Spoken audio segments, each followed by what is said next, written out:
Kita ke informasi lainnya pemirsa, Bank Indonesia menurunkan suku bunga acuan sebesar 25 basis poin menjadi 4,75%. BI juga menurunkan suku bunga deposit facility ke level 4,00% dan suku bunga lending facility menjadi 5,5%. Gubernur Bank Indonesia Ferry Warjio menyebut penurunan suku ini sejalan dengan perkiraan inflasi 2025 dan 2026 yang tetap rendah, serta tetap terkendali dalam sasaran 2,5 plus minus 1%. Kedepan, BI akan terus mencermati prospek pertumbuhan ekonomi dan inflasi dalam memanfaatkan ruang penurunan suku bunga acuan dalam mempertimbangkan stabilitas nilai tukar rupiah.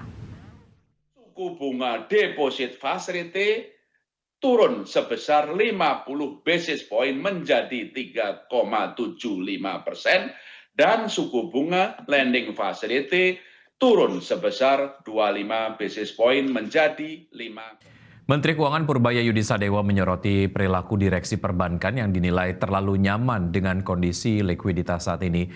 Dengan gelontoran likuiditas 200 triliun rupiah di perbankan, Menteri Keuangan meminta petinggi Bank BUMN untuk keluar dari zona nyaman. Menteri Keuangan meminta perbankan untuk bekerja keras merealisasikan kredit dari penempatan dana 200 triliun rupiah yang digelontorkan pemerintah. Purbaya menilai bank selama ini cenderung memilih cara aman dengan menempatkan dana di instrumen rendah risiko ketimbang menyalurkan kredit ke sektor produktif.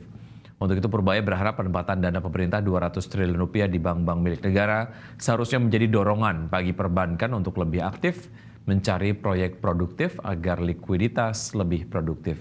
Untuk itu Purbaya meminta direksi perbankan keluar dari zona nyaman dan berpikir keras merealisasikan kreditnya. Pada dasarnya saya suruh mereka berpikir sendiri. Mereka kan orang-orang pintar. Cuman selama ini malas karena bisa naruh di tempat yang aman, yang nggak ngapain, dapat spread cukup, untungnya gede, jadi mereka setiap Sabtu Minggu main golf kali.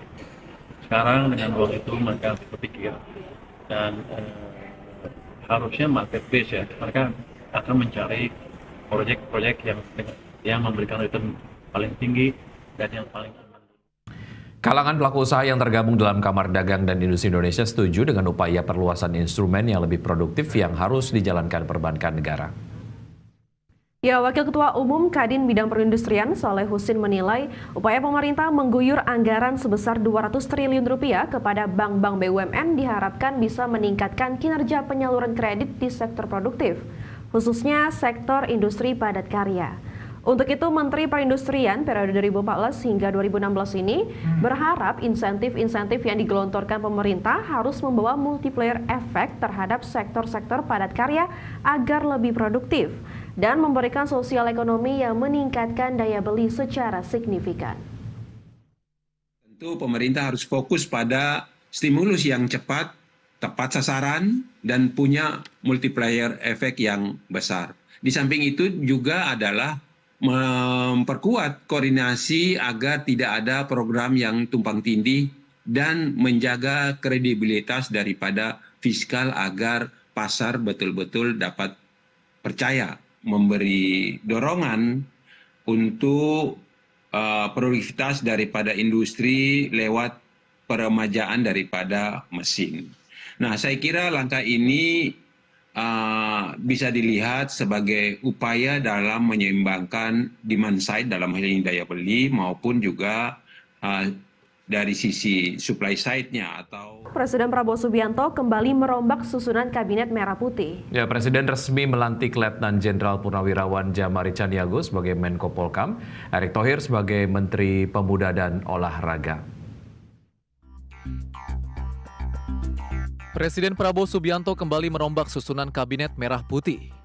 Presiden resmi melantik Letnan Jenderal Purnawirawan Djamari Caniago sebagai Menteri Koordinator Politik dan Keamanan, Erick Thohir sebagai Menteri Pemuda dan Olahraga, Afrian Syah Nur sebagai Wakil Menteri Ketenagakerjaan, Rohmat Marzuki sebagai Wakil Menteri Kehutanan, dan Farida Faricha sebagai Wakil Menteri Koperasi.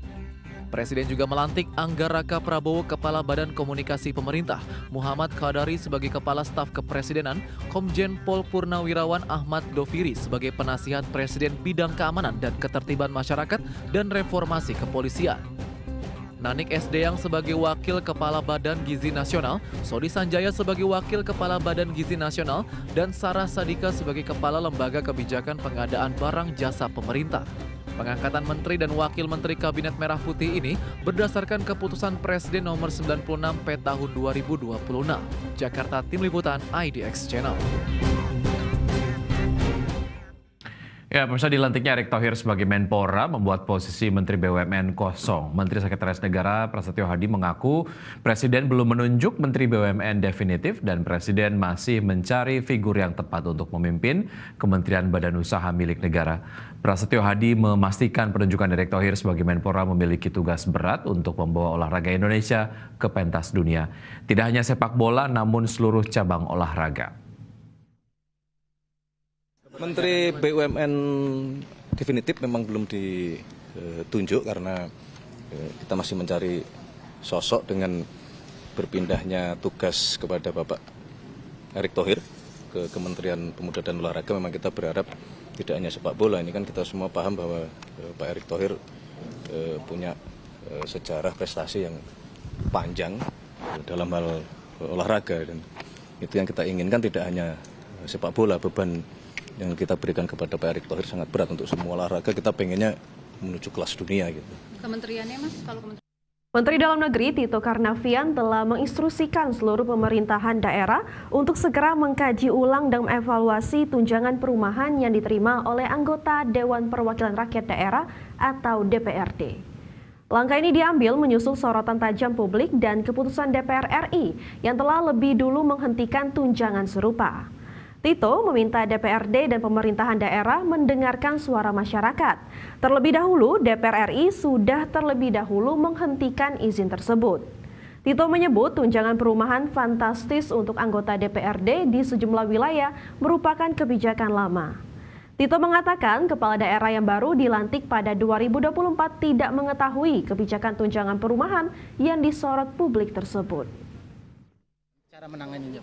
Saya sudah sampaikan supaya segera untuk dilakukan komunikasi antara kepala daerah yang mengeluarkan peraturan dengan DPRD yang menerima dampak, ditambah dengan juga mendengarkan suara publik, ya, supaya kalau memang perlu dievaluasi, evaluasi.